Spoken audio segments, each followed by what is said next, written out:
At some point, I noticed that he's using the past tense more than I would expect when he's talking about this. And I asked, why are you using the past tense? I thought it was still there. So, oh, no, he got fired 2 months ago.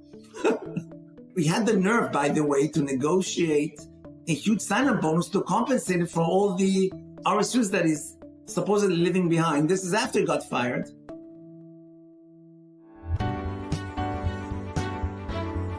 You are listening to The Sure Shot Entrepreneur,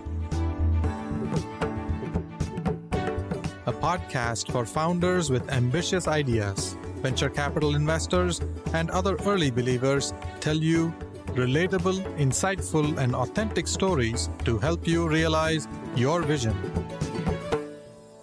Welcome to Sure Shot Entrepreneur. I'm your host, Gopi Rangan. My guest today is Oren Zeev, a good friend and a mentor. He is a prolific venture capital investor, a one-man VC who has invested in so many successful companies. You may have heard of his stories, read about him, and listened to his podcast interviews in other places where he talked about how he has successfully raised many funds, a staggering amount no human being has ever done before. And more importantly than that, the kind of returns he has generated for his limited partners and the unusual ways of how he has approached venture capital. You have heard all of that, but today we're going to talk about something that we don't really hear from successful VCs because they don't like to brag how they help their portfolio companies. So I'm going to request Oren to put his modesty aside and talk to us about how he helps startups. What is value add for him? What kind of support that founders get from him that is very meaningful for them? Oren, welcome to the Sure Shot Entrepreneur. Thank you, Gopi, and thanks for having me. Let's talk about you. You grew up in Israel and you worked at IBM and then eventually you went to business school at INSEAD, moved to Silicon Valley. Can you tell us a little bit of that story before we jump into details? What got you into venture capital? I got interested in venture capital just before I went to INSEAD because it was just started to happen.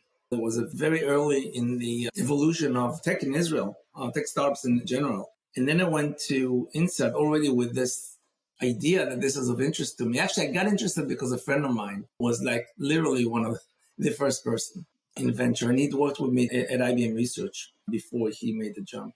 And then when I went to INSEAD, already I had the seed that I'll probably go back to tech. And if I go back to tech, if I could, I'd love to get into this industry. So I took all the relevant courses that they had. And when I came back to Israel, the whole industry at that point was something like 10 funds, 20 million each. That was the whole industry. And I met all of them.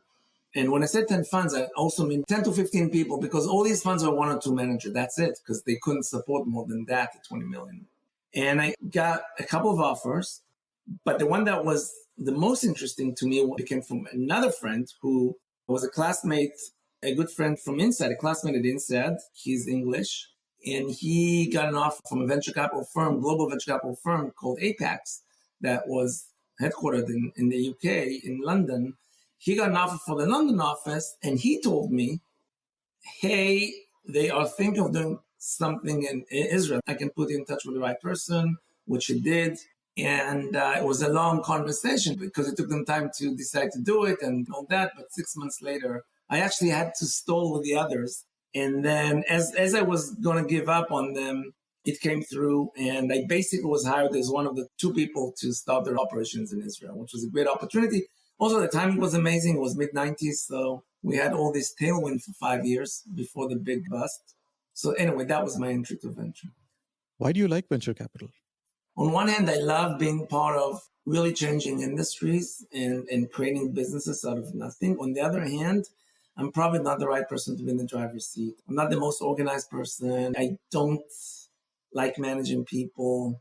I don't like being in an organization. So it's kind of like the perfect thing for me because on one hand, you can really be involved in big things. And on the other hand, you can keep doing it in a very, very simple way, not part of a big corporation. And so I think that this combination of two things really was appealing to me. So you like the habit of forming very strong opinions and acting on them, but at the same time, you also get to keep your independence. So you get to do what you like to do and say no to things you don't want to do. Yeah, and actually, I don't think of myself as someone with very strong opinions. I have strong opinions on how I do things, but when I'm interacting with a founder, I actually don't assume that I know better. I almost never have strong opinions about what they need to do. The only way for me to have strong opinions if it's the same opinion as the founders. In my case, at least, I don't think it's about having strong opinions, but it is about being the strongest support system I can be for the founders, whatever that entails, and help them increase the chances of success and also help them make the journey, which is a very long journey typically, just more enjoyable.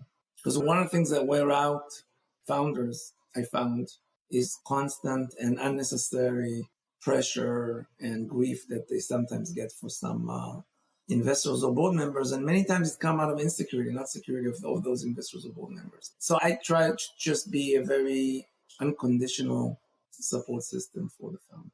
So you form high conviction and you believe in things before other people. You don't look for social proof. And those things often people aren't able to do in larger organizations, whether even it's a venture capital firm or a regular large company.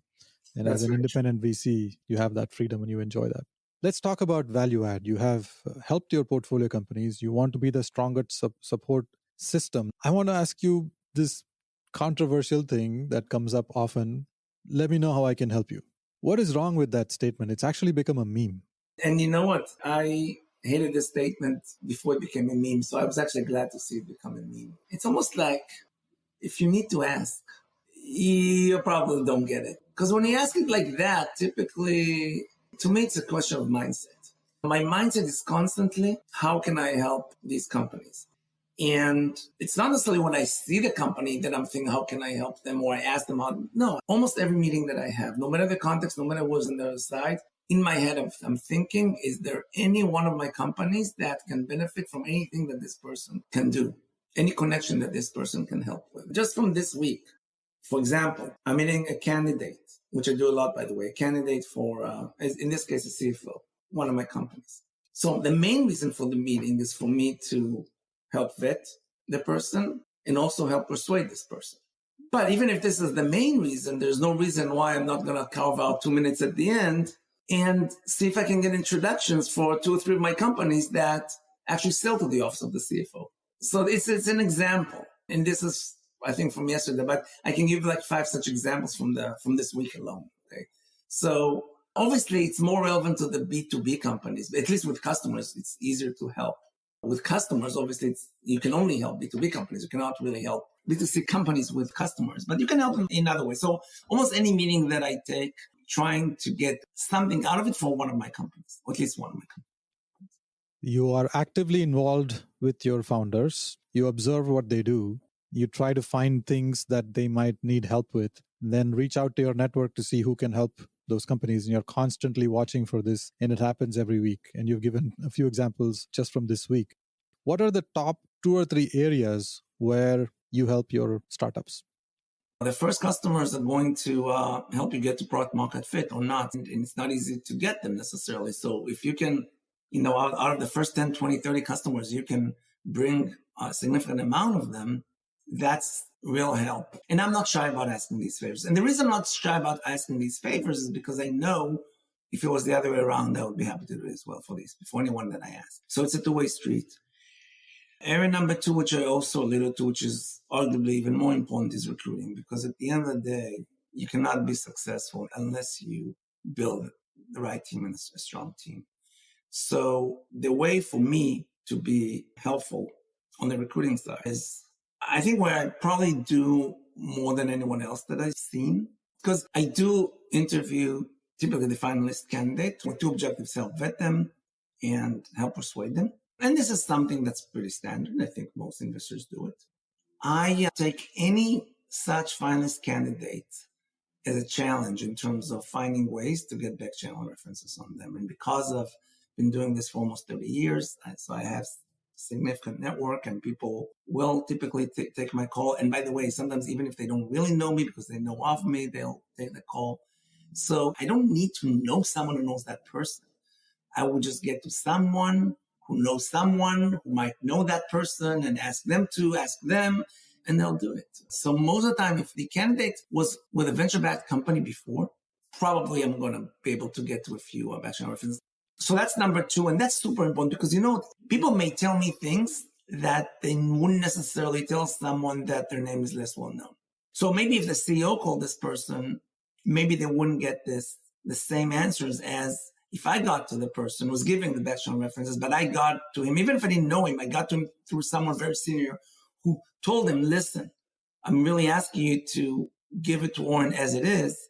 I'm more likely to get references that's closer to the truth. So that's super important because if you help the company avoid a bad hire in a critical role, you save them a year because it takes a few months before you understand that you made a mistake and then a few months to try and then you realize that you can't and then you fire them, but then you also need some time to find a replacement and onboard a new person. It's more or less a year. And if you made this mistake with the CRO or the chief marketing officer or the CFO, whatever it is. So that's super important. Then I would say extension of customers is also partnerships, maybe in later stages, potential buyers, potential advisors. That's an extension to recruiters. You know what? You have a problem with the product. I'm not a product expert. I cannot help you with the questions that you have, but I know this 2 or 3 people who have a lot of experience specifically in this. And if they get the phone from me again, they're probably busy. They have alternatives, but there's a better chance that they'll take on this first a meeting, but also take their time to help this company if the request came from me. And finally, I think that future fundraisings, I typically it depends on the founders. It's whatever, in all these things, by the way, it depends on the founder, whatever they want to. I never try to dictate anything, but future fundraisings, I typically really help quarterback the process. And when I know the potential investors, I know the right partner within the firm is likely to be for that company. And nobody's going to invest in a company because I told them so, because I made the connection, but they are going to prioritize it and clear the calendar and take the meeting sooner than later. So it's going to help. But still, at the end of the day, they're going to back the founder. So at the end of the day, the founders still have to have a compelling case for investment. So you help companies find customers. B2B companies are a lot easier because customers are all other companies. B2C is a little harder. We can help with other things for the company. Yeah.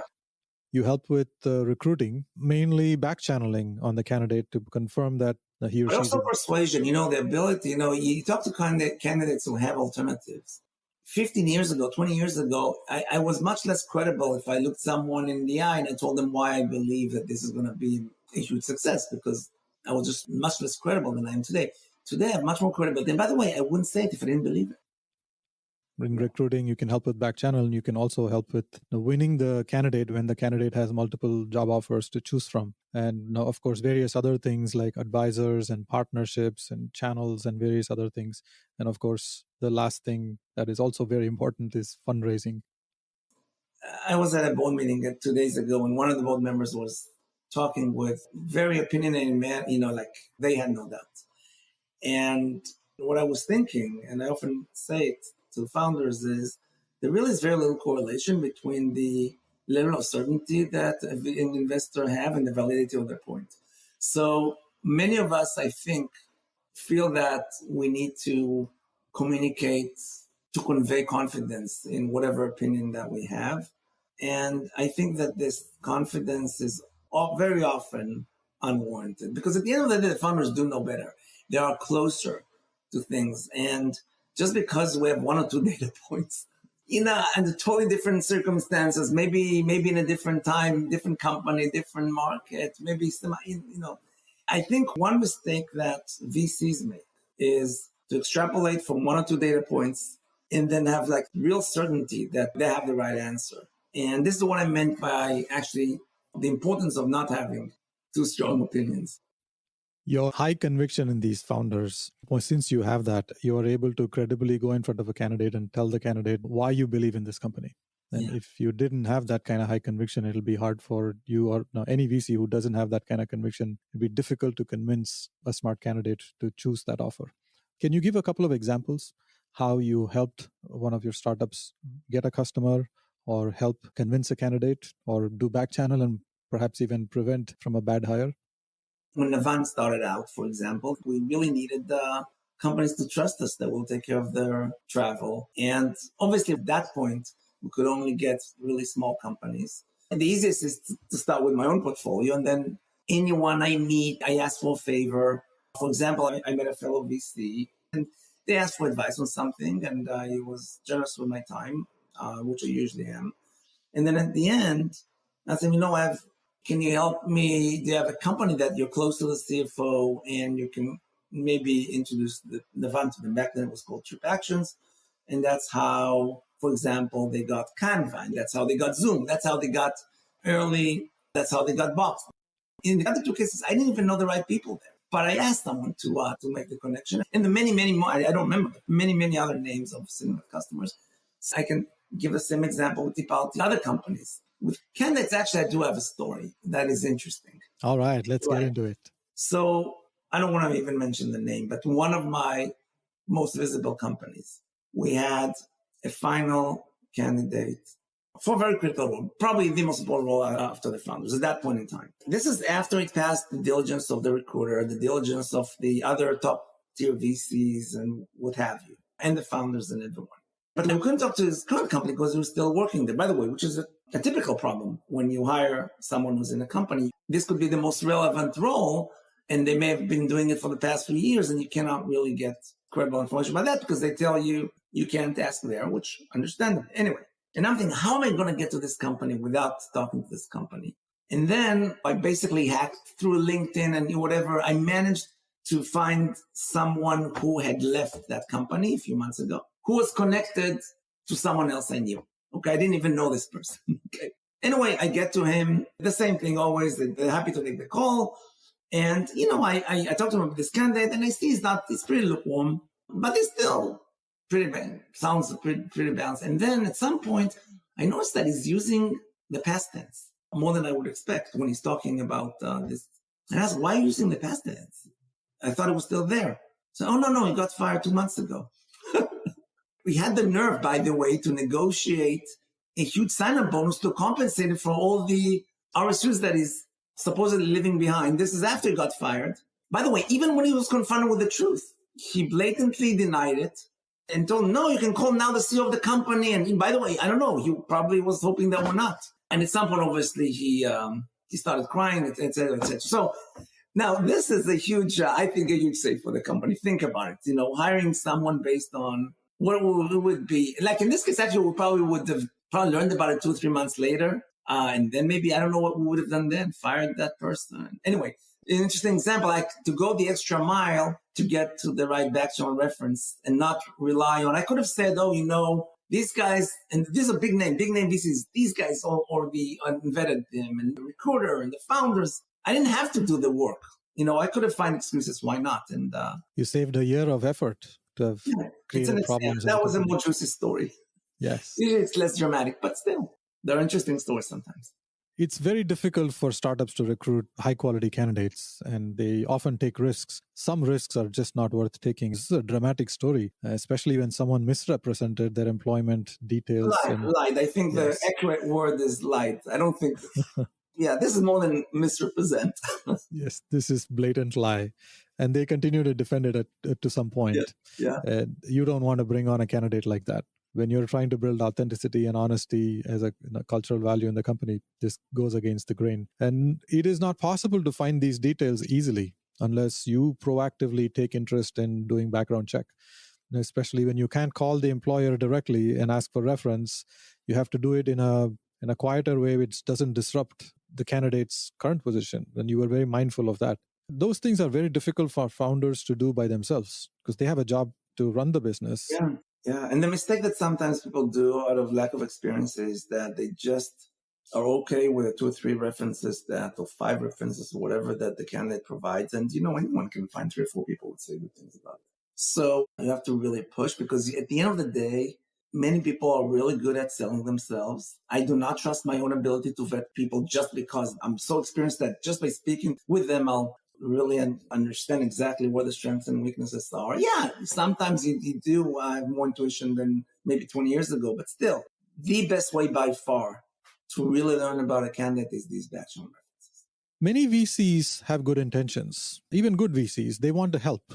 So they're actively looking for a way to get involved. That becomes a trouble sometimes. Do you ever encounter the situation? When do you back off? No, I never encountered this situation because to me, the boundaries are very, very clear. I only help when my help is wanted. If a founder prefers to speak with me once every 3 months, or not at all for that matter, other than board meetings, that's okay. I don't take it personally. I don't take offense. I don't think that because of that, they'll necessarily fail. And you know what? I have actually a funny story about that as well. One of the early rounds at Tipalti, we had two offers. One was a brand name VC, and the other one was a no-name family office. And the family office guy basically said, we don't need to be on the board. And, if you need anything from us, ask us. And if we can do it, we'll do it. But, we don't know that we can promise anything and we're not going to bother you. The VC said, we're going to have I'm going to really help you be successful. We're going to have 2 hours a week session. I'm going to teach you how to do this and that. Guess who the founder of Tipalti chose? It was a very easy decision for them. Very easy decision. Now, founders want help, but they want help when they choose Not when it's forced by someone else. Yeah. And there's a gap between what the VC might think is help and what the founder perceives as help. Just like people say the customer is always right. In this case, the founder is always right. Even if I think that my advice is great, if the founders doesn't value my advice as great, they're not going to follow it anyway. So it's just a waste of their time. So I want them to only talk to me if they want to talk to me. I think I can help with backchannel references in other ways. But if they prefer to close down without me, fine. It's their decision, it's their company. I'm not going to be offended. Same thing with any advice that I give. I'm totally detached. First of all, I'm totally detached from whether or not the founders took my advice or not. You don't get upset when founders don't follow your advice. And even if you think that they're... Even if I think they're wrong about it. By the way, they may not be wrong. As I said, I don't have strong opinions to begin with. So, but even if I thought they were wrong. How much time do you spend on value add compared to fundraising for your own funds, sourcing deal flow, winning deals against other competitor VCs? Actually, a lot. You said before, every VC wants to add value. In theory, it's true. But you know what? Most of them are really busy. And part of the reason why they're so busy is because there's a lot of internal stuff. And the larger the partnership is, the more internal stuff there is. And I can write a book about it because I spent my first 12 years in such a partnership at Apex. And by the way, back then, I don't think I was particularly helpful, or at least not more than average, to founders. So I just have a lot of free time. So if you were to split roughly, I know you're not tracking a lead. Most of the time, because I don't make too many investments. I don't see too many companies, new companies, that is. I don't do a lot of diligence when I do make investments. I don't write any memo. I don't need to prepare anything. When I do make investments, it's a very quick process, typically 24 hours, 48 hours. Now, it's also not a question of time. I don't think it's a linear. Sometimes people say, I add a lot of money because I spend an hour here with them and an hour there. The best value you add to companies is typically things that don't take much time. Sending an email to, I just gave you examples. I'm meeting someone, I'm meeting them anyway. And in the last 2 minutes, I asked for an introduction, and I try to at least get one useful introduction for one of my company from each meeting that I have. Doesn't take any time. I was having these meetings anyway. Not to mention sending emails. Not to mention, for example, fundraising. How much time does it take to go over a list of investors, choose how many we're going to address, and then send them an email telling them why they really should meet this company ASAP because it's compelling. How much time does it take? It doesn't take a lot of time. Sometimes you spend too much time with a founder, you waste too much of their time. And the value that's supposed to come out of it doesn't make up for the time that you wasted for the founder. So I do spend a lot of time, but that's why I said it's more of a mindset thing. Many of these connection or phone calls I make when for example, from the car, to me, it's all about the results. By the way, even if I made 10 introductions, unless something came out of it that didn't add value, maybe yes, because maybe they got some feedback. But at the end of the day, I want them also to become customers, or partners, whatever the case may be. Right? So you keep these topics in mind. They are fresh and they're always top of your mind. When you meet someone, you quickly jog through what question can I ask this person or what favor can I ask this person in the final 2 minutes that would be most relevant for which company and for what kind of use. If it's relevant for that person also, who you're asking favor for, they would be excited to follow up. It's always relevant in the sense that they want to do me a favor. By the way, this is Silicon Valley culture, also Israel culture. Maybe in other places it's different, but You want the other, I guess it as I give someone an opportunity to do me a favor. And by the way, I see the other way around the same thing. If someone asks me for a favor, I see it as an opportunity to do them a favor, right? But at the end of the day, this is the person who makes the connection. But the actual customer, it has to be compelling for them as well. Otherwise, I didn't help anyone, because if I am pushing something, it really is not a fit. Even if they're going to do me the favor and take the meeting, I didn't help them. I didn't help the company. They just wasted time. So yeah, of course, that's why I have enough companies that almost any meeting with anyone I can think of, okay, this could be relevant to this. This could, I'm trying not to abuse the people I ask for favors, and always happy to reciprocate. We're coming towards the end of our conversation, and I often ask this question to many VCs. The industry is going through a lot of changes. What is one thing that you'd like to see change to make this industry better? In general, I do think that, yes, things change, but also a lot of things do not change. The fundamentals don't change that much as people think or talk about.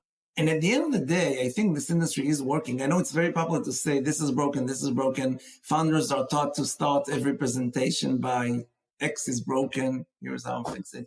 And, many people sometimes try to argue VC is broken, but I actually don't think it's broken. It's working. It's been working for the past 50 or 60 years. Maybe AI is going to break it. Maybe other things are going to break it. Who knows? It's always been cyclical. And there is a clear explanation why it's cyclical. And the fact that it's cyclical is not a problem in itself. It's not a problem that every now and then you'll have times of exuberance, and then there will be, some kind of a depression, the recession, depression, whatever. That's okay. There's opportunities in the down cycle and the up cycle. You just need to play the game right and take advantage of the opportunities when they occur. So I'm less of a revolutionary from that perspective. Okay. I want to ask you about your community involvement. Sure. Is there a nonprofit organization you are passionate about? Which one?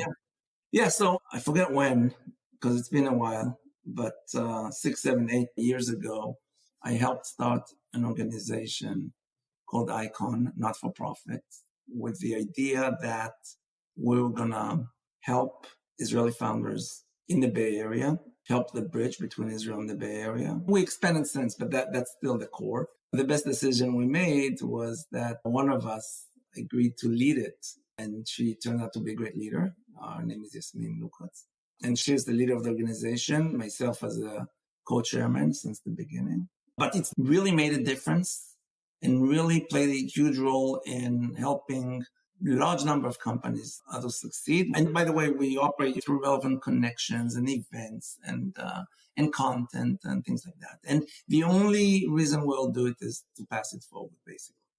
Oren, thank you very much for spending time with me. Thank you for sharing very exciting, very insightful stories that are rarely spoken about, where we can all learn from.